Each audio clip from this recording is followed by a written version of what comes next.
আসসালামু আলাইকুম, স্বাগত জানাচ্ছি আরটিভির সন্ধ্যা সংবাদে। আপনাদের সঙ্গে আছি আমি ফারজানা তানি এবং আমি হাবিবা আফরোজ। 13 নভেম্বর থেকে রাজনৈতিক দলগুলোর সঙ্গে সংলাপ শুরু করতে যাচ্ছে নির্বাচন কমিশন। এছাড়া দুদিন পিছিয়ে 18 নভেম্বর উদ্বোধন হবে প্রবাসীদের ভোট দেওয়ার নিবন্ধনের জন্য পোস্টাল ভোট বিডি অ্যাপ। একই দিন প্রকাশিত হবে চূড়ান্ত ভোটার তালিকা। শনিবার নির্বাচন ভবনে সাংবাদিকদের এসব কথা জানান ইসি সিনিয়র সচিব আক্তার আহমেদ। এর আগে সিইসির কাছে গণমাধ্যম নীতিমালা দ্রুত সংশোধনের দাবি জানান সাংবাদিক নেতৃবৃন্দ। আরও জানাচ্ছেন জাহিদ রহমান।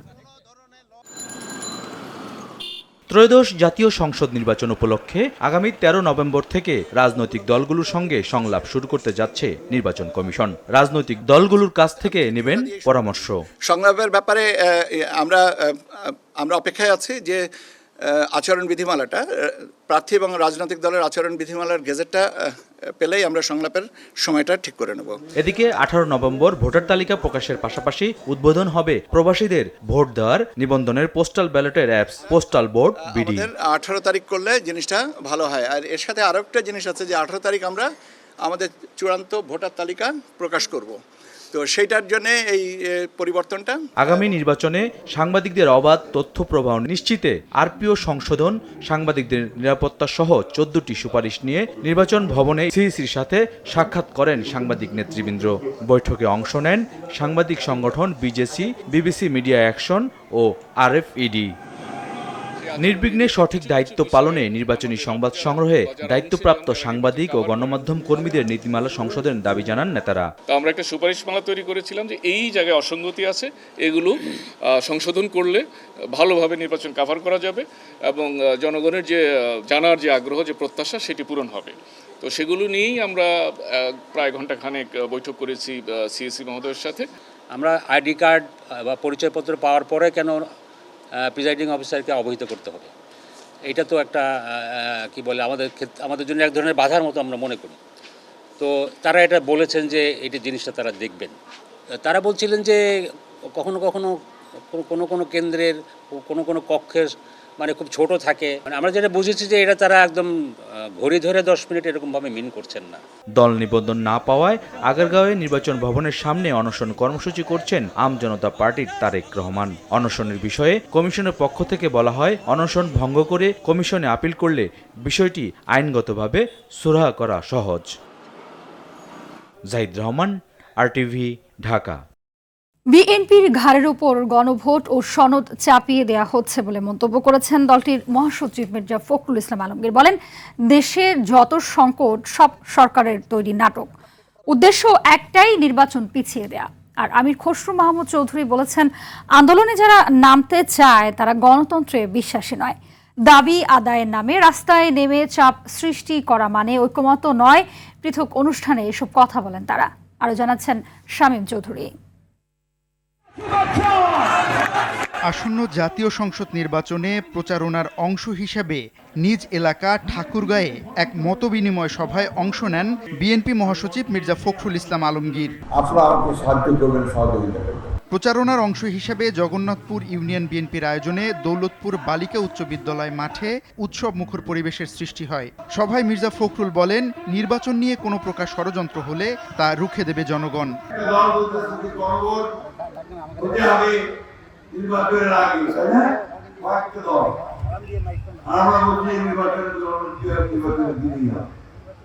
সাধারণ মানুষ আপনারা এত কিছু বলেন, বোঝেন? সত্যিকার বলেন তো, কোন ভোট সনদ এসবকে আমরা বুঝি।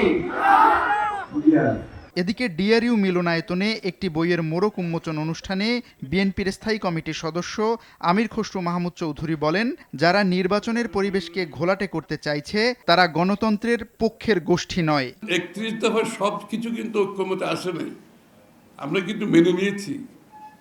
এটা হচ্ছে গণতান্ত্রিক স্পিরিটের কথা। যতটুকু আমরা ঐক্যমত আসতে পারি নাই, এটা আমরা জনগণের কাছে নিয়ে যাব, প্রত্যেকটি দল নিয়ে যাবে। এখানে জোর করে চাপিয়ে দিয়ে একটা চাপ সৃষ্টি করে আপনি তো ঐক্যমত্য হয় না। তাহলে তো আপনার মধ্যে গণতান্ত্রিক স্পিরিটের অভাব আছে। তাহলে তো আবার শেখ হাসিনার পথে আমরা হাঁটবো, যে আমরা যেটা ভালো মনে করি এটাই হতে হবে। আমরা যেটা ভালো মনে করি এটা তো হবে না, জনগণ যেটা ভালো মনে করে সেটাই হবে। নয়াপল্টনে বিপ্লব ও সংহতি দিবস উপলক্ষে ওলামা দলের আয়োজনে কোমলমতি শিশুদের মাঝে পবিত্র কোরআন শরীফ বিতরণ অনুষ্ঠানে বিএনপির আরেক স্থায়ী কমিটির সদস্য ডক্টর আব্দুল মঈন খান বলেন, ধর্মের দোহাই দিয়ে অনেকেই রাজনীতি করে, বিএনপি সেই আদর্শে বিশ্বাসী নয়। বাংলাদেশের মানুষ সরল প্রাণ মানুষ, তারা ধার্মিক কিন্তু তারা ধর্মান্ধ। বাংলাদেশের মানুষ ধর্মান্ধ নয় যারা, আমি কোনো রাজনৈতিক দলের নাম করতে চাই না, যারা ধর্মের ওসিলা দিয়ে মানুষকে বিভ্রান্ত করে, বিএনপি সেই আদর্শে বিশ্বাস করে না। আমরা সকলকে সম্মান করি, সকলকে শ্রদ্ধা করি, যার ফলশ্রুতিতে শহীদ প্রেসিডেন্ট জিয়া রহমান বাংলাদেশি জাতীয়তাবাদের সৃষ্টি করেছিলেন, যেখানে যেই দেশে এই বাংলাদেশি জাতীয়তাবাদে বিশ্বাসী হয়ে সকল জাতি ধর্ম বর্ণ নির্বিশেষে সকল মানুষ সমানভাবে। অন্যদিকে বিপ্লব ও সংহতি দিবস উপলক্ষে জাতীয় প্রেসক্লাবে উত্তরাঞ্চল ছাত্র ফোরাম আয়োজিত আলোচনা সভায় দলটির স্থায়ী কমিটির সদস্য ইকবাল হাসান মাহমুদ টুকু বলেন, এবার ছায়া শক্তির সঙ্গে নির্বাচন করতে হবে, যারা বিএনপিকে রক্তচক্ষু দেখাচ্ছে। আমাদের কর্তৃক প্রতিপালিত হয়ে আমাদের ছায়া বড় হয়ে এখন আমাদেরকে রক্তচক্ষু দেখাচ্ছে, যাদের এটা করার কথা না। কারণ তাদের মুক্তিযুদ্ধের সময় যে হাতে রক্ত লেগেছিল, সেই রক্তের দাগ কিন্তু এখনো শুকায় নেই। শামীম চৌধুরী, RTV, ঢাকা। জাতীয় সংসদ নির্বাচন নিয়ে শঙ্কার কোনো কারণ নেই। ফেব্রুয়ারির প্রথমার্ধে নির্বাচন আয়োজনের ব্যাপারে সরকার বদ্ধপরিকর বলে জানিয়েছেন আইন উপদেষ্টা আসিফ নজরুল। সকালে রাজশাহী চিফ জুডিশিয়াল ম্যাজিস্ট্রেট আদালত ভবনের লিগ্যাল এইড অফিসে বিচারকদের সঙ্গে মতবিনিময় শেষে সাংবাদিকদের তিনি কথা বলেন। তিনি আরও বলেন, রাজনৈতিক দলগুলো একে অপরের ও সরকারের উপর চাপ সৃষ্টি করতে বিভিন্ন কথা বলে, তাদের এই সব কথায় জনমনে নির্বাচন নিয়ে শঙ্কা তৈরি হয়েছে বলে মন্তব্য করেন উপদেষ্টা।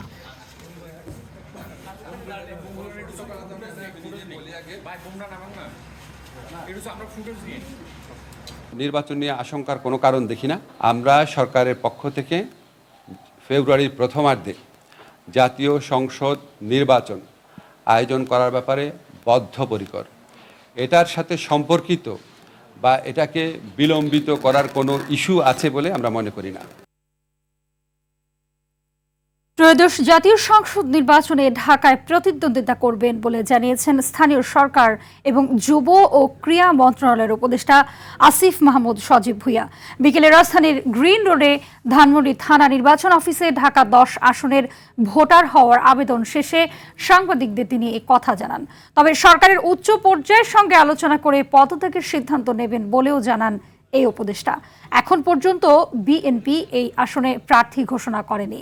জামায়াত মনোনয়ন দিয়েছে সুপ্রিম কোর্টের আইনজীবী জসিমউদ্দিন সরকারকে।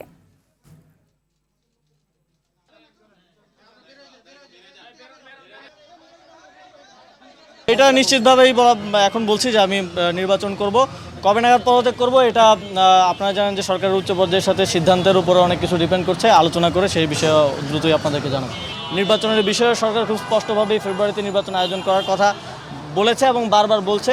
সুষ্ঠুভাবে নির্বাচন আয়োজনের জন্য সরকার সকল স্টেক হোল্ডারদেরকে প্রস্তুত করছে এবং সকলের সহযোগিতাও চাচ্ছে। ক্ষমতাচ্যুত সাবেক প্রধানমন্ত্রী শেখ হাসিনার বিরুদ্ধে মানবতা বিরোধী অপরাধের মামলার রায়ের তারিখ ঘোষণার দিনকে ঘিরে তৈরি হয়েছে অস্থিতিশীল পরিস্থিতির শঙ্কা। 13 নভেম্বরকে কেন্দ্র করে রাজধানী সহ সারা দেশে বিরাজ করছে উত্তেজনা। এরই মধ্যে সোশ্যাল মিডিয়ায় ছড়িয়ে পড়েছে নানা গুজব, হুমকি আর ষড়যন্ত্রের বার্তা। তবে কোনো হুমকির তথ্য না থাকলেও বিশৃঙ্খলা ঠেকাতে প্রস্তুত আইনশৃঙ্খলা বাহিনী। আরও জানাচ্ছেন সাদিয়া কানিজ। জুলাই গণ অভ্যুত্থানের সংঘটিত মানবতা বিরোধী অপরাধের ঘটনায় শেখ হাসিনা সহ 3 আসামির বিরুদ্ধে করা মামলার রায়ের তারিখ জানা যাবে আগামী 13 নভেম্বর। আন্তর্জাতিক অপরাধ ট্রাইব্যুনাল 23 অক্টোবর এ তারিখ নির্ধারণ করে। এদিকে এ দিনকে ঘিরে দেখা দিয়েছে নানা শঙ্কা। এগিয়ে আসছে নির্বাচনের দিনও। এ অবস্থায় দেশকে অস্থিতিশীল পরিস্থিতিতে ফেলতে অনলাইনে উত্তেজনা ছড়াচ্ছে রাজনীতিতে নিষিদ্ধ আওয়ামী লীগ নেতাকর্মীরা। বিভিন্ন পোস্টে বলা হচ্ছে 13 তারিখ রাজধানীতে লাখ লাখ মানুষের সমাগম ঘটিয়ে বিশৃঙ্খলা তৈরির পরিকল্পনা চলছে। লকডাউন কার্যকর সরকারি স্থাপনায় হামলা আর বাসে আগুন দেওয়ার মতো অপতৎপরতার প্রস্তুতি নিচ্ছে নিষিদ্ধ দলটি, এমন তথ্য ছড়িয়ে পড়েছে। তবে এখন পর্যন্ত এসব তথ্যের কোনো সুনির্দিষ্ট প্রমাণ পাওয়া যায়নি। ঝুঁকি এড়াতে সব তথ্য গুরুত্বের সঙ্গে নিচ্ছে আইনশৃঙ্খলা বাহিনী। বিশৃঙ্খলাকারীদের রুখে দিতে সব রকম প্রস্তুতি সম্পূর্ণ তাদের। সংগঠনের পক্ষ থেকে তারা লকডাউনের কর্মসূচির মতো কিছু বিষয় বিভিন্ন সামাজিক যোগাযোগের মাধ্যমে ছড়িয়ে পড়েছে। এটাও আমাদের নজরে এসেছে। আমরা ঢাকা মহানগরীর আইনশৃঙ্খলা পরিস্থিতি নিয়ন্ত্রণ করার জন্য আমরা প্রতিনিয়ত কাজ করছি এবং এই ক্ষেত্রেও তার ব্যতিক্রম হবে না। কেউ যদি কোনো রকম নৈরাজ্যকর পরিস্থিতি সৃষ্টি করার চেষ্টা করে তবে তা আমরা আইনানুগভাবে মোকাবেলা করব। রাজধানী সহ সারা দেশে চেকপোস্ট, তল্লাশি আর গোয়েন্দা নজরদারি বাড়ানো হয়েছে। অভিযান আরও জোরদার হবে 10 নভেম্বর থেকে। নিয়মের ব্যত্যয় করে কোনো সভা সমাবেশ বা অবৈধ সমাবেশের করার চেষ্টা করে তবে সেটা আমরা যে আইনানুগ ব্যবস্থা যেটা আমাদের উপর কর্তব্য সেটা আমরা করতে দ্বিধাবোধ করব না। এর বাইরে যদি কোনো কেউ অযাচিতভাবে বা বিভিন্ন জায়গা থেকে লোক জড়ো করে মহানগরীর আইন শৃঙ্খলা পরিস্থিতি বিনষ্ট করার চেষ্টা করে সেক্ষেত্রেও আমরা প্রয়োজনীয় পদক্ষেপ গ্রহণ করব। গোয়েন্দা নজরদারি অব্যাহত রয়েছে। আশা করি এতে নগরবাসীর আতঙ্কিত হওয়ার কোনো কারণ নেই। এরই মধ্যে বেশ কয়েকজনকে গ্রেপ্তার করেছে পুলিশ। তাদের কাছ থেকে গুরুত্বপূর্ণ তথ্য সংগ্রহের চেষ্টা চলছে। সাদিয়া কানিজ, RTV, ঢাকা। 13 নভেম্বর শেখ হাসিনার মামলায় রায়ের তারিখ নির্ধারণ ঘিরে প্রসিকিউশন অনিরাপদ বোধ করছে না বলে জানিয়েছেন প্রসিকিউটর গাজী MH তামিম। বুধবার জুলাই আন্দোলনে রাজধানীর চানখারপুলে 6 জনকে হত্যা মামলায় 14তম দিনের সাক্ষ্য গ্রহণ শেষে তিনি এই কথা জানান। এদিকে পেশাদার অসৎ আচরণ এড়াতে গুম ও খুনের মামলায় অভিযুক্ত সেনা কর্মকর্তাদের আইনজীবী প্যানেল থেকে সরে দাঁড়িয়েছেন barrister M Sarwar Hossain. GM Mahmud জানাচ্ছেন এরই বিস্তারিত। জুলাই আগস্টের হত্যাযজ্ঞে মানবতা বিরোধী অপরাধের মামলায় শেখ হাসিনা সহ 3 আসামির রায়ের দিন নির্ধারণ হবে 13 নভেম্বর। আন্তর্জাতিক অপরাধ ট্রাইব্যুনাল 1-এ সাক্ষ্য প্রমাণাদি উপস্থাপন সহ সমস্ত বিচারিক প্রক্রিয়া শেষে এখন রায়ে গড়িয়েছে মামলাটি। বিষয়টি নিয়ে ইতিমধ্যেই চাঞ্চল্য তৈরি হয়েছে, চলছে নানা রাজনৈতিক আলোচনা।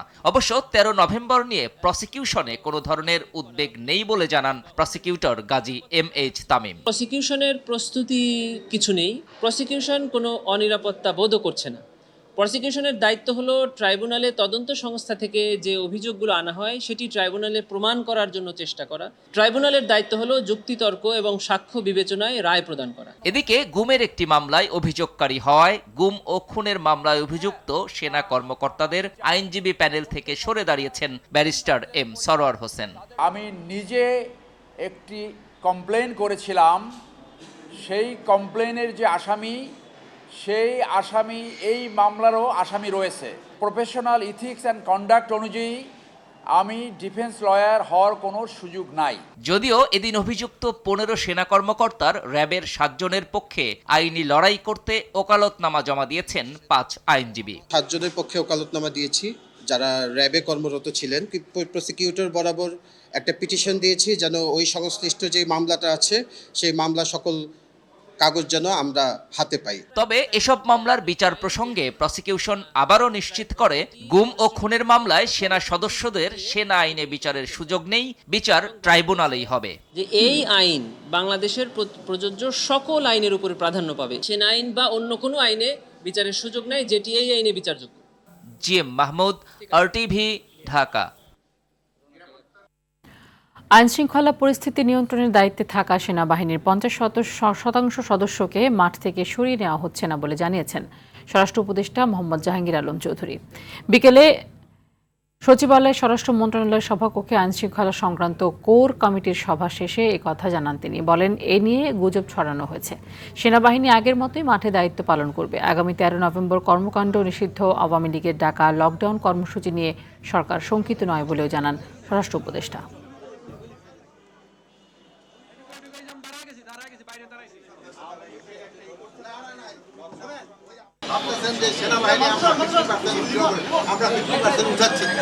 এই মুহূর্তে সেনাবাহিনী সব আগে যেরকম আছিল এখন একই। কোনো ধরনের আশঙ্কা নাই, কোনো ধরনের লকডাউন যে ই ডাকুন কোনো আশঙ্কা নেই। 10ম গ্রেড সহ 3 দফা দাবি আদায় ও শাহবাগে পুলিশি হামলার প্রতিবাদে দেশের সব সরকারি প্রাথমিক বিদ্যালয়ে আজ থেকে অনির্দিষ্টকালের কর্মবিরতি শুরু করেছেন সহকারী শিক্ষকরা। ফলে সারা দেশের প্রায় 65,000-এরও বেশি বিদ্যালয়ে পাঠদান কার্যক্রম বন্ধ হয়ে গেছে। একই সঙ্গে কেন্দ্রীয় শহীদ মিনারে অবস্থান কর্মসূচি অব্যাহত রেখেছেন তারা। এ সময় তারা স্বরাষ্ট্র ও শিক্ষা উপদেষ্টার পদত্যাগের দাবি জানান। দীপ্তচন্দ্র পাল জানাচ্ছেন বিস্তারিত। 10ম গ্রেড সহ 3 দফা দাবি আদায় ও শাহবাগে পুলিশি হামলার প্রতিবাদে রোববার থেকে দেশের সব প্রাথমিক বিদ্যালয়ে পূর্ণ দিবস কর্মবিরতি পালন শুরু করেছে সহকারী শিক্ষকরা। ফলে বিদ্যালয়ে পাঠদান কার্যক্রম বন্ধ রয়েছে। শিক্ষকরা একই সঙ্গে কেন্দ্রীয় শহীদ মিনারে অবস্থান কর্মসূচি পালন করছেন। এ সময় তারা জানান, দাবি আদায় না হওয়া পর্যন্ত শিক্ষা কেন্দ্রে ফিরে যাবে না কেউ। আগামীর যে বার্ষিক পরীক্ষা, সেই বার্ষিক পরীক্ষা বর্জন করতে আমরা বাধ্য হব। এটা আন্দোলন করেছে, তাইতে যদি সে উপদেষ্টার আসনে বসতে পারে তাহলে আমরা পরীক্ষা দিলাম, আমরা ভাইবা দিলাম, আমরা মাঠ পর্যায়ে কাজ করছি, তাহলে তাদের চেয়ে আমাদের অভিজ্ঞতাও অনেক বেশি। আমরা রাজপথে বসে আছি। তাদের যৌক্তিক দাবি আদায়ের আন্দোলনে পুলিশের লাঠিচার্জ ও শিক্ষা উপদেষ্টার বক্তব্যের জেরে তারা স্বরাষ্ট্র ও শিক্ষা উপদেষ্টার পদত্যাগের দাবি জানান। কেন শিক্ষকদের উপরে এত কাদা ছড়াছড়ি, কেন পানি, টিয়ার শেল, গ্রেনেড হামলা করা হয়, কেন সাউন্ড গ্রেনেড দিয়ে শিক্ষকদেরকে হতাহত করা হয়? মাননীয় স্বরাষ্ট্র উপদেষ্টা এবং প্রাথমিক ও গণশিক্ষা উপদেষ্টা আমরা পদত্যাগ চেয়েছি। আর সারা বাংলাদেশ থেকে শিক্ষকরা আসতেছে, বিদ্যালয়ে কর্মসূচি চলবে, দাবি আদায় না হওয়া পর্যন্ত আমরা শহীদ মিনারে থাকব। যতদিন রাজপথে থাকবে তাদের ছাত্ররা তাদের সাথে সংহতি প্রকাশ করবে। আমরা যেমন সংহতি প্রকাশ করতে এসেছি তারাও করবে, পরিণতি খুব খারাপ হয়ে যাবে। শুধু ঢাকায় নয়, সারা দেশে 3 দফা দাবি আদায়ে সব বিদ্যালয়ে কর্মবিরতি পালন করছে শিক্ষকরা। তাদের কর্মবিরতির ফলে ভোগান্তিতে পড়েন শিক্ষার্থী ও অভিভাবকেরা। যারাই মারছে তারাও তো সেই শিক্ষা প্রতিষ্ঠান পার করে এসেছে, তারা তাহলে তাদের শিক্ষকদেরকে কোনো কালেই সম্মান করেনি। শিক্ষকদেরকে লাঠিপেটা করার কারণে কেন্দ্র থেকে ঘোষিত হয়েছে কর্মবিরতি। প্রাথমিক শিক্ষা অধিদপ্তরের তথ্য বলছে, দেশে মোট সরকারি প্রাথমিক বিদ্যালয় আছে 65,567টি। সরকারি প্রাথমিক বিদ্যালয়ে ভর্তি হওয়া মোট শিক্ষার্থী 1 কোটির মতো। দীপ্তচন্দ্র পাল, RTV, ঢাকা। এদিকে সারা দেশের প্রতিষ্ঠিত অটিস্টিক ও প্রতিবন্ধী বিদ্যালয়গুলোকে স্বীকৃতি ও এমপিও ভুক্তির দাবিতে লং মার্চ টু সচিবালয় কর্মসূচি পালন করেছেন শিক্ষক কর্মচারীরা। অবস্থানের 15তম দিনে রোববার সকালে জাতীয় প্রেস ক্লাবের সামনে সংক্ষিপ্ত সমাবেশ শেষে সচিবালয় অভিমুখে এই কর্মসূচি পালন করেন তারা। এ সময় শিক্ষকদের 7 সদস্যের একটি প্রতিনিধি দল সচিবালয়ে গেলে সমাজ কল্যাণ উপদেষ্টার সঙ্গে আলোচনা করে সিদ্ধান্ত জানানো হবে বলে জানানো হয়। পরে শিক্ষক নেতারা সাংবাদিকদের জানান, দাবি আদায় না হওয়া পর্যন্ত রাস্তায় থাকবেন তারা।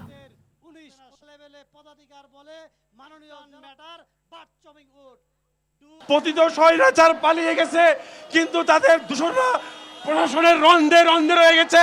তারা আমাদের এই বিদ্যালয়গুলোর স্বীকৃতি এবং এমপিওর ক্ষেত্রে বারবার বাধা সৃষ্টি করছে। তারা আমাদের এই মহৎ কাজগুলোকে বুলুণ্ঠিত করার চেষ্টা করছে। আমরা স্বৈরাচারের বুলুট পালন করতে চাই। আমরা আমাদের বিদ্যালয়গুলোর স্বীকৃতি এবং এমপিওর চূড়ান্ত ফয়সালা আনতে চাই।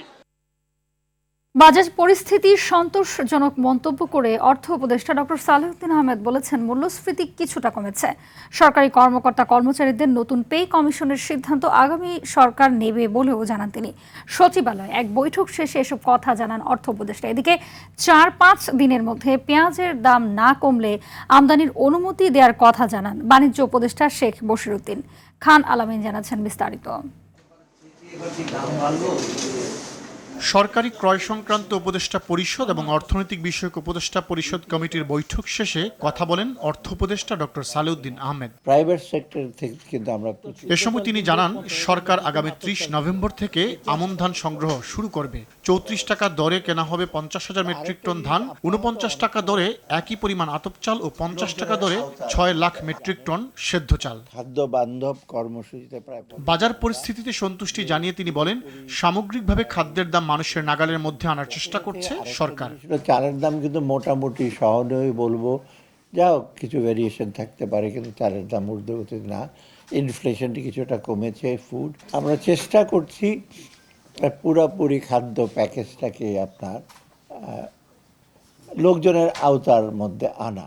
এ সময় সরকারি কর্মকর্তা কর্মচারীদের নতুন পে কমিশনের সিদ্ধান্ত আগামী সরকার নেবে বলেও জানান অর্থ উপদেষ্টা। একটা পে কমিশনের ব্যাপার আছে, সেটা আমরা এখন কিছু বলতে পারি না, কারণ ওটা দেখা যাবে কি এটা কতদূর যায়, সেটা আগামী সরকারের দিকে, আগামী সরকারই হয়তো সেটা এসে করতে পারে। এই মুহূর্তে IMF এর ঋণের অর্থ প্রয়োজন নেই জানিয়ে তিনি বলেন, নির্বাচিত সরকারের কর্মকাণ্ড দেখে বাকি 2 কিস্তির বিষয়ে সিদ্ধান্ত নেবে IMF। আমরা রাজি হয়েছি আগেই যে আমরা এখন কোনো প্রয়োজন নাই, ওরা রিভিউটা কমপ্লিট করে, কারণ ওরা বলছে তোমরা তো করে যাচ্ছ যে জিনিসগুলো, আমরা একটু দেখতে হবে একটা রাজনৈতিক সরকার এসে কতটুকু এটা ধারণ করে। ওটা তো একটা ইম্পর্টেন্ট জিনিস, যে ওরা ধারণ করার পর আমরা ফেব্রুয়ারির দিকে ইলেকশনের সাথে সাথে ওরা আবার রিভিউ আসবে, তারপর ওরা ডিসাইড করবে, 2টা কিস্তি একবারে দিয়ে দেবে। এদিকে বাণিজ্য মন্ত্রণালয়ের সম্মেলন কক্ষে বাণিজ্য উপদেষ্টা বলেছেন, আগামী 4-5 দিনের মধ্যে পেঁয়াজের দাম না কমলে আমদানির অনুমোদন দেয়া হবে। আমাদের কাছে 2800 আইপির আবেদন আছে। আমরা এই 2800 আইপির যদি 10%ও ছেড়ে দিই, তাহলে বাজারে আমাদের জানা মতে যে আমাদের স্থলবন্দরের ওই পারে প্রচুর পেঁয়াজ মজুদও করা হয়েছে। সো আমরা যদি এখন ছেড়ে দিই, বাজার স্বাভাবিকভাবে ধস নামবে। সো আমরা ধস নামতে চাই না, আমরা চাই যে একটা স্বাভাবিক মূল্য পরিস্থিতি বিরাজ করুক। আর যদি এই সপ্তাহের মধ্যে স্বাভাবিক অবস্থায় ফেরত না আসে, আমরা আমদানি দিয়ে বাজার ব্যবস্থায়, সরবরাহ ব্যবস্থায় মানে যোগানের উন্নতি ইনশাল্লাহ ঘটাবো। বাজারে তীক্ষ্ণ দৃষ্টি রাখার কথা জানিয়েছেন বাণিজ্য উপদেষ্টা। আমাদের ভোক্তা অধিকার কাজ করছে। খান আলামিন, RTV, ঢাকা। শেখ রেহানা, রিদওয়ান মুজিব সিদ্দিক ও আজমিনা সিদ্দিককে প্রধান আসামি করে শেখ হাসিনার বিরুদ্ধে করা প্লট জালিয়াতির 3 মামলায় 8ম দিনের সাক্ষ্য গ্রহণের শুনানি অনুষ্ঠিত হয়েছে। রোববার ঢাকার 4র্থ বিশেষ জজ আদালতে 7 জন সাক্ষী সাক্ষ্য দেন। তাদের জেরা করেন মামলার 5 নম্বর আসামি খুরশিদ আলমের আইনজীবী। আদালতে সাক্ষীদের সাক্ষ্যে উঠে এসেছে মিথ্যা হলফনামা দিয়ে তৎকালীন প্রধানমন্ত্রী শেখ হাসিনা ও তার বোন শেখ রেহানা পরিবার নিয়ম বহির্ভূতভাবে প্লট বরাদ্দ নিয়েছেন।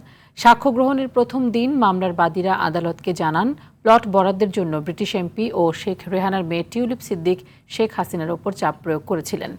পূর্বাচল নতুন শহর প্রকল্পে অবৈধভাবে 30 কাঠা প্লট নেয়ার অভিযোগে 23 জনের বিরুদ্ধে 3টি মামলা করেছিল দুদক।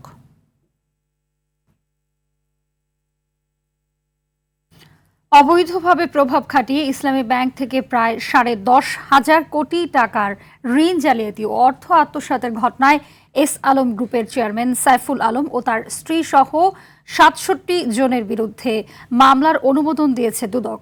শনিবার সংবাদ সম্মেলনে এই তথ্য জানান দুদকের সহকারী পরিচালক তানজির আহমেদ। তিনি বলেন, দুদকের ইতিহাসে মানি লন্ডারিংয়ের সবচেয়ে বড় মামলা এটি।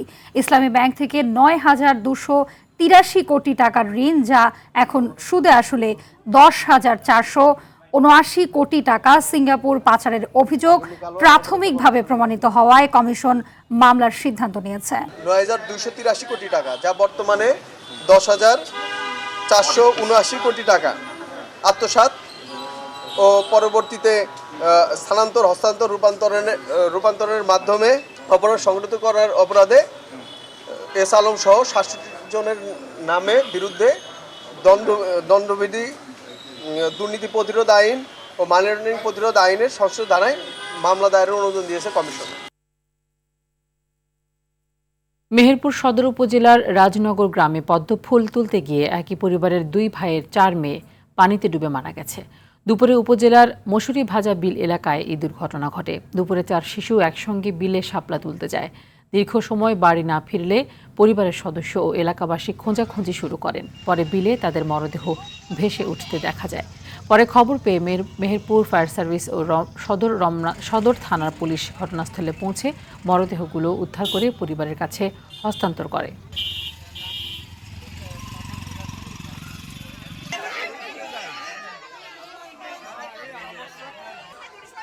রাজধানীর আদর্শ একাডেমি গ্যান্ডারিয়া শিক্ষার্থী জুলাই বিপ্লবে 2024 শহীদ শাহরিয়ার খান আনাসের ফলক উন্মোচন ও দোয়া অনুষ্ঠান হয়েছে। সকালে বিদ্যালয় প্রাঙ্গণে জুলাই বিপ্লবে শহীদ আনাসের স্মৃতি স্মরণে এই ফলক উন্মোচন করা হয়। এ সময় মৎস্য ও প্রাণী সম্পদ মন্ত্রণালয়ের উপদেষ্টা ফরিদা আক্তার জুলাই শহীদ স্মৃতি ফাউন্ডেশনের সিইও অবসরপ্রাপ্ত লেফটেন্যান্ট কর্নেল কামাল আকবর, আদর্শ একাডেমি গ্যান্ডারিয়ার ভারপ্রাপ্ত সভাপতি ডক্টর আব্দুল মান্নান সহ অন্যান্যরা উপস্থিত ছিলেন। অনুষ্ঠানে বিদ্যালয়ের সকল শিক্ষার্থীদের পড়াশোনার পাশাপাশি শহীদ আনাসের স্মৃতি ধারণ করে দেশ ও মানবতার সেবায় কাজ করার আহ্বান জানান উপদেষ্টা। প্রাইম গ্রাহকদের উন্নতর সেবা নিশ্চিত করতে মার্কেন্টাইল প্রায়োরিটি জেনিথ নামে বিশেষ সেবা চালু করেছে মার্কেন্টাইল ব্যাংক পিএলসি।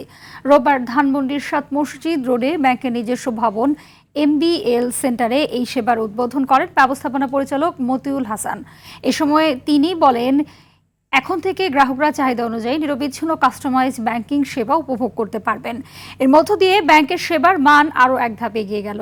সেই সঙ্গে গ্রাহকদের জন্য সর্বাধুনিক সেবা নিশ্চিত করতে সুদক্ষ ও প্রশিক্ষিত কর্মকর্তারা এখানে কাজ করছেন বলেও জানান তিনি।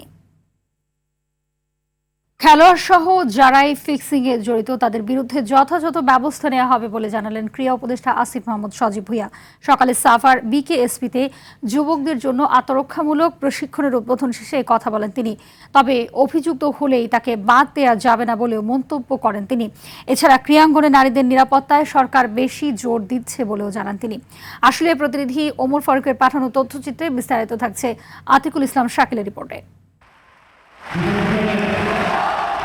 তরুণদের সক্ষমতা বৃদ্ধির প্রকল্পের অংশ হিসেবে আত্মরক্ষামূলক প্রশিক্ষণের উদ্বোধন ছিল সাভার BKSPতে। এই প্রশিক্ষণে ৮,০০০-এর বেশি তরুণদের দেওয়া হবে নানা আত্মরক্ষামূলক প্রশিক্ষণ, এমনকি সেখানে দেওয়া হবে অস্ত্র চালানো প্রশিক্ষণও। এ সময় উপদেষ্টার কাছে জানতে চাওয়া হয় ক্রীড়াঙ্গনে নারীদের নিরাপত্তার বিষয় নিয়ে। জাহানারা সহ নারী ক্রিকেটারদের অভিযোগের প্রেক্ষিতে সরকারের অবস্থান যে কঠোর তা জানিয়ে দেন উপদেষ্টা। প্রয়োজনে জাতীয় পর্যায় থেকে যদি কোনো ব্যবস্থা নিতে হয় আমরা যথাযথ ব্যবস্থা গ্রহণ করব। আমরা চাই যে ক্রীড়াক্ষেত্রে সকল স্পোর্টসের ক্ষেত্রে এটা নারীদের জন্য নিরাপদ হোক এবং আমাদের নারীরা যেন আরও বেশি স্পোর্টসে অংশগ্রহণ করতে পারে। BPL ফিক্সিংয়ে সন্দেহভাজনদের নিয়ে ক্রীড়া মন্ত্রণালয় BCB মুখোমুখি এমন শিরোনামে সংবাদ হয়েছে সাম্প্রতিক সময়ে। তবে আসিফ মাহমুদ পরিষ্কার করেন BCB এবং সরকার একই রকম কঠোর BPL ফিক্সিংয়ে জড়িতদের বিষয়ে। ওনারা চান না যে যারা ফিক্সিংয়ের সাথে জড়িত এবং সেটার ব্যাপারে প্রমাণ পাওয়া গেছে তারা কোনোভাবে যাতে না খেলে। কিন্তু অভিযোগের ব্যাপারে অভিযুক্ত হলেই তো আপনি কাউকে আসলে বাদ দিতে পারবেন না, অবশ্যই সেটা প্রমাণিত হতে হবে এবং প্রাথমিক প্রমাণ পেতে হবে শাস্তি দেওয়ার জন্য। আতিকুল ইসলাম শাকিল, RTV। জাহানারা আলমের আনা যৌন হয়রানির অভিযোগ তদন্তে 3 সদস্যের কমিটি গঠন করেছে বাংলাদেশ ক্রিকেট বোর্ড। এতে আহ্বায়ক করা হয়েছে সুপ্রিম কোর্টের আপিলেট ডিভিশনের অবসরপ্রাপ্ত বিচারপতি তারিকুল্লাহ হাকিমকে। কমিটির অন্য 2 সদস্য হলেন BCBর পরিচালক রুবাপা দৌলা এবং বাংলাদেশ উইমেন্স স্পোর্টস ফেডারেশনের সভানেত্রী ও সুপ্রিম কোর্টের জ্যেষ্ঠ আইনজীবী ব্যারিস্টার সারওয়াত সিরাজ শুক্লা। এই কমিটি 15 কর্মদিবসের মধ্যে তদন্ত প্রতিবেদন ও সুপারিশ জমা দেবে।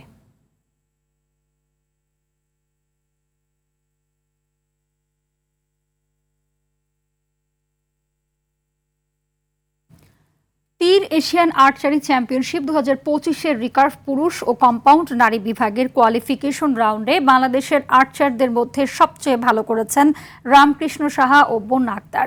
কোয়ালিফিকেশন রাউন্ডে বাংলাদেশের আর্চারদের মধ্যে সর্বোচ্চ 693 স্কোর গড়ে 12তম হয়েছেন বন্যা। 705 স্কোর গড়ে এই রাউন্ডে প্রথম হয়েছেন ভারতের দীপশিখা। 2061 স্কোর তুলে দলীয় কম্পাউন্ড ইভেন্টের রেকর্ড গড়েছে বাংলাদেশও। আগের রেকর্ড স্কোর ছিল 2045। পুরুষদের এককে 668 স্কোর গড়ে 62 প্রতিযোগীর মধ্যে ষষ্ঠ হয়েছেন বাংলাদেশের রামকৃষ্ণ। এদিকে পুরুষ দলগত রিকার্ভে কোয়ার্টার ফাইনালের লড়াইয়ে বাংলাদেশের প্রতিপক্ষ ভিয়েতনাম, আর নারী দলগত কম্পাউন্ড বিভাগে বাংলাদেশ খেলবে কাজাখস্তানের বিপক্ষে।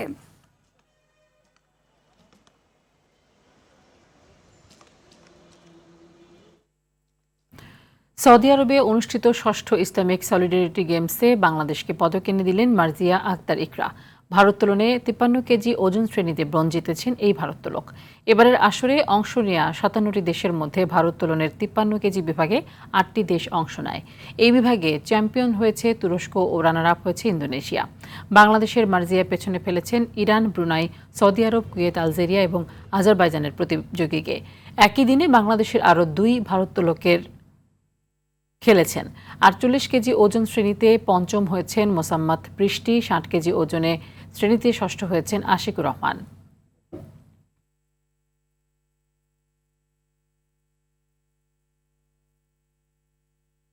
ইংলিশ প্রিমিয়ার লিগের 11তম রাউন্ডে রাতে লিভারপুলের মাঠে নামছে ম্যান সিটি। ইতিহাদ স্টেডিয়ামে রাত 10:30টায় শুরু হবে ম্যাচটি। এই বড় ম্যাচের উত্তাপকে পাশ কাটিয়ে আলোচনায় সিটি কোচ গার্দিওলা।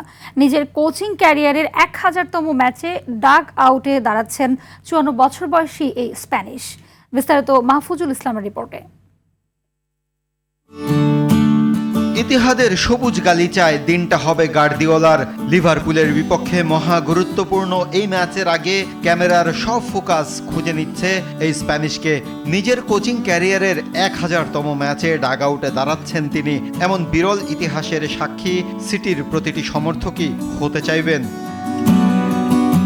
গলা ফাটিয়ে লিভারপুলের বিপক্ষে জয় নিয়ে বাড়ি ফেরার তৃপ্তি নিতে পারবে কিনা তা হয়তো দর্শকদের জানা নেই, কিন্তু গোল বলের খেলায় মাথা খাটিয়ে প্রতিপক্ষকে কুপকাত করার কৌশলে সকলের ওস্তাদ গার্দিওলা যখন ডাগ আউটে থাকেন তখন তীব্র ভরসা নিয়ে স্টেডিয়ামমুখী হওয়াই যায়। কোচ হিসেবে মোট 39টি ট্রফি তার ঝুলিতে। বার্সেলোনার কোচ হিসেবে 14টি, বায়ার্ন মিউনিখের দায়িত্বে থাকার সময় 7টি ও ম্যান সিটির ডাগ আউটে দাঁড়িয়ে 18টি শিরোপা জিতেছেন তিনি। 999টির মধ্যে জয় পেয়েছেন 715টি ম্যাচে। জয়ের হার 71.57%। লিভারপুলের বিপক্ষে এর আগে কোচ হিসেবে 24 ম্যাচে ডাগ আউটে দাঁড়িয়েছেন পেপ। 7 জয় ও 7 ড্রয়ের বিপরীতে 10 হারের অতীত আছে তার। সব মিলিয়ে লিভারপুলের বিপক্ষে এই ম্যাচটা হয়ে যাচ্ছে দ্য রেডস বনাম পেপ গার্দিওলা। এই ম্যাচের মাধ্যমে বিশ্বের 119তম কোচ হিসেবে 1000 ম্যাচের মাইলফলক স্পর্শ করবেন পেপ। সেই সঙ্গে স্প্যানিশ বংশোদ্ভূত 11তম কোচ হিসেবে এই রেকর্ড ছোঁয়ার কৃতিত্ব গড়বেন তিনি। মাহফুজুল ইসলাম, RTV। সন্ধ্যা সংবাদ এ পর্যন্তই। রাতের সংবাদ 11:15 দেখার আমন্ত্রণ রইল। ধন্যবাদ সবাইকে। ধন্যবাদ।